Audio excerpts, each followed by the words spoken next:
Regulations start with the applications we receive. We verify the insurance and review the site and floor plans.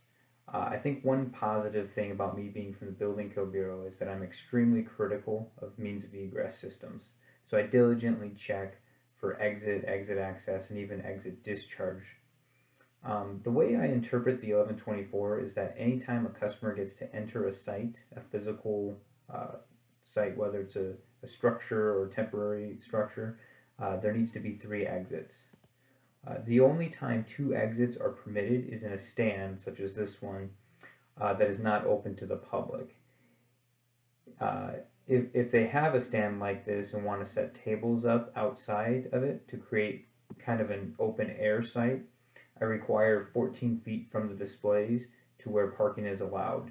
So that would be 4 feet from the edge of the aisle width, and then 10 feet for the required separation distance for parking.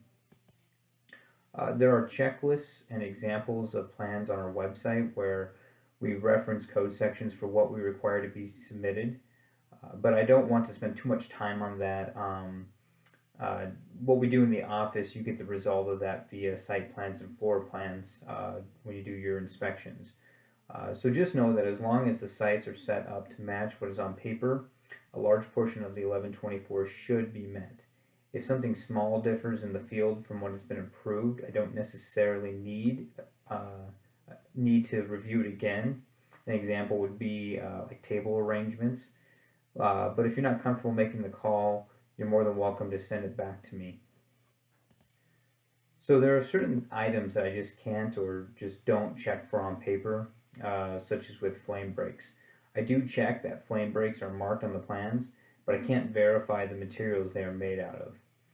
This list of qualifying materials in this diagram can be found in the annex of the 1124. For those of you who don't use the NFPA standard, maybe you're only in the fire or building codes, but just to note that anytime there is an asterisk next to the code number, such as up here next to this section, that just means that there are more details and information, sometimes diagrams, in the annex pages of the 1124. The part where it says other approved materials for flame breaks, I interpret that as materials on this list that are just thicker than what are the minimums. So if they wanted to use 1/4 inch thick safety glass, that would be just fine. Now I've already mentioned products, but this would also be a good time to discuss a policy that is new this year. Some areas have had difficulty with vendors not wanting to cover fuses on novelty devices. There's this gap in the code when it comes to novelties because they're not regulated. In fact, they can be sold year-round, just like any other kids' toys. So the problem is that a lot of novelty devices are actually labeled as what we call second-class fireworks, and also it's just ridiculous to say that novelty devices going off in a facility doesn't pose a risk. So we wrote up a policy that says anytime a novelty device is sold alongside consumer-grade fireworks, the fuses need to be covered just the same.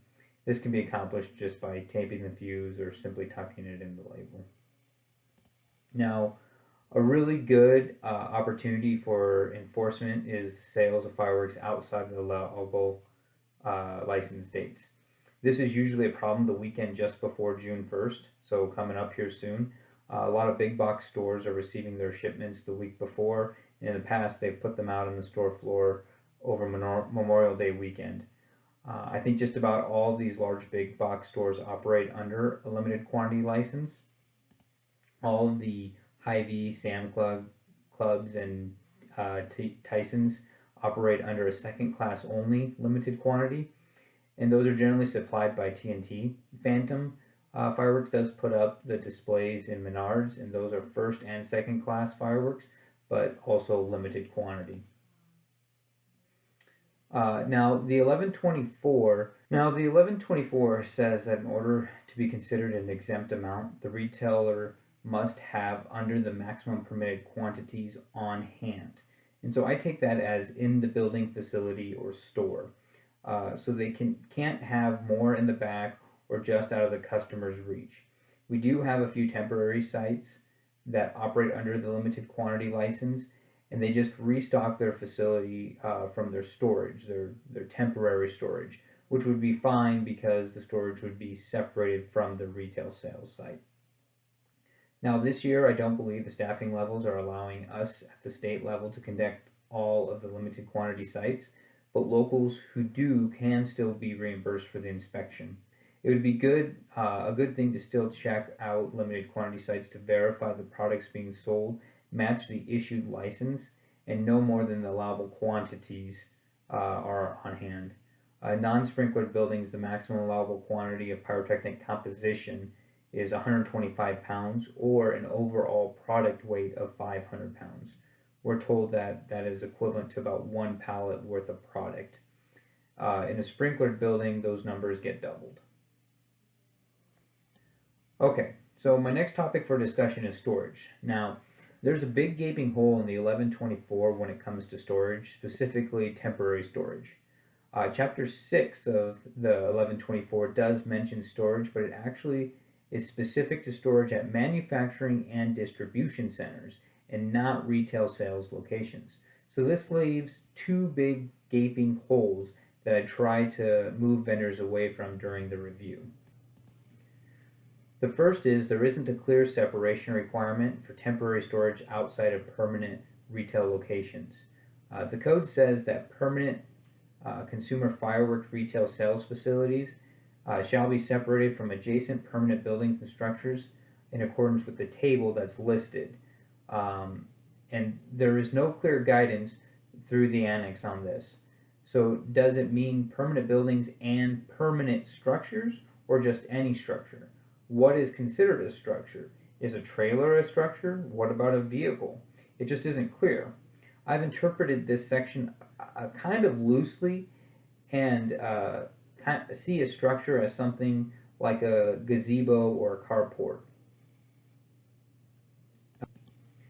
The reason being is that if we saw temporary storage containers as structures, then the permanent facility would need to have a 1 hour rated exterior wall if it were within 10 to 60 feet of the store. And what I have found is that most properties don't have 60 feet to place a trailer on the same property or storage container.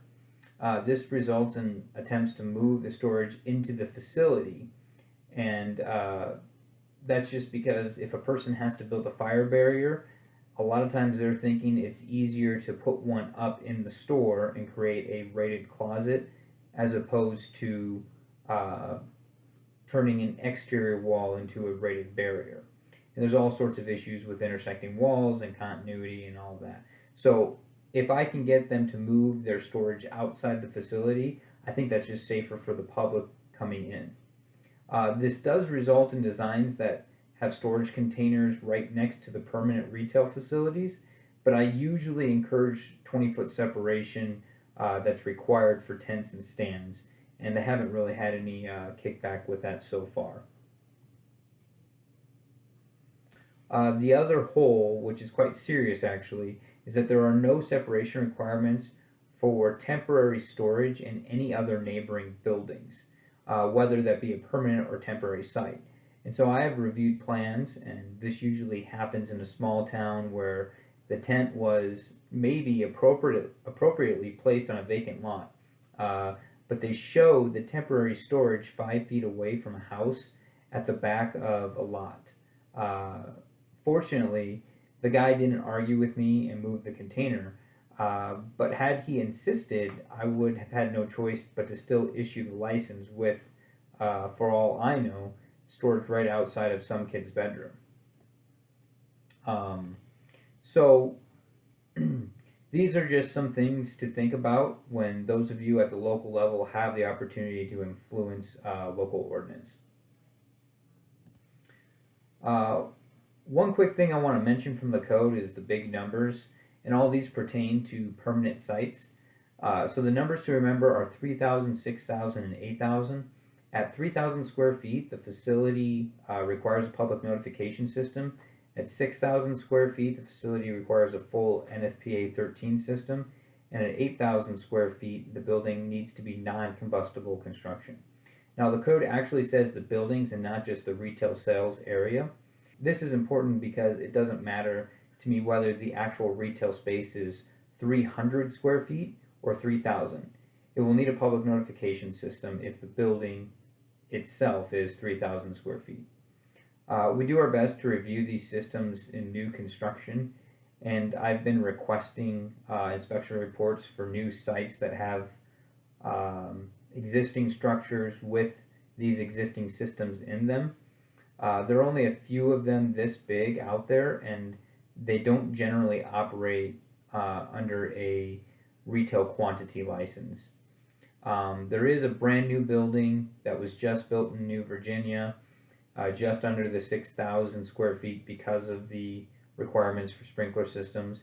And then there's a new retail space that's going into a fireworks warehouse in West Union, where the overall building is much bigger than the 6,000 square feet. All right, so there are a few other parts of the code that I just wanted to bring attention to, and that has to do with the language all throughout that discusses new sites versus existing sites. However, in Iowa, we don't have any existing sites, so any leniencies granted for existing conditions in the code don't apply. And that's simply because the code defines existing as sites that operated before the adoption of the code, which of course there were no legal sales in Iowa prior to this version of the 1124 being adopted. So if there is a deficiency, it's not because of an existing condition, even if it's been previously approved. It's just because we missed it before. Something like this pops up every now and then. There were a few issues last year, and what we have done is just required compliance prior to the start of the following year. And really, that's when we have the most leverage to get vendors to change or fix things, because we have the power to not issue a license, but once it has been issued, it's very difficult to take it back under the current rules. So, if there are large issues with a site and the owner or manager is being difficult about correcting the deficiencies because we missed it during a review, it would be good to let me know directly. This is so I can get it corrected for the following year, and I'll generally contact the owner and take credit for the mistake. Also, it'll be important to track if a site is selling illegal fireworks, selling to minors, or engaging in any other criminal activity. Upon evidence of any of these things, we should be able to require an inspection prior to them receiving their license next year. And that's all under the new rules that are hopefully going to be rolled out here before the 2021 selling season. Now, I realize that asking you to report to me or State Fire Marshal Dan Wood makes you seem more like reporters than actual inspectors, and it really puts into question what power do we have out there during enforcement.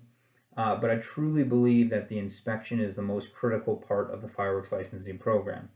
And I don't say that to toot you guys' horns, but honestly, as a former inspector and even as a former industry professional who worked with inspectors on a regular basis, you guys are the face of the licensing program.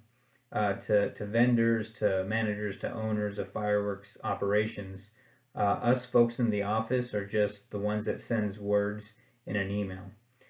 So whether you're looking at the largest permanent facility, a temporary tent, or a limited quantity location, the fact that we have fire marshals out there looking for and seeing what they're doing gives our whole program credibility, especially before the public. So thank you, keep up the good work, and please don't hesitate to reach out for anything. Thanks.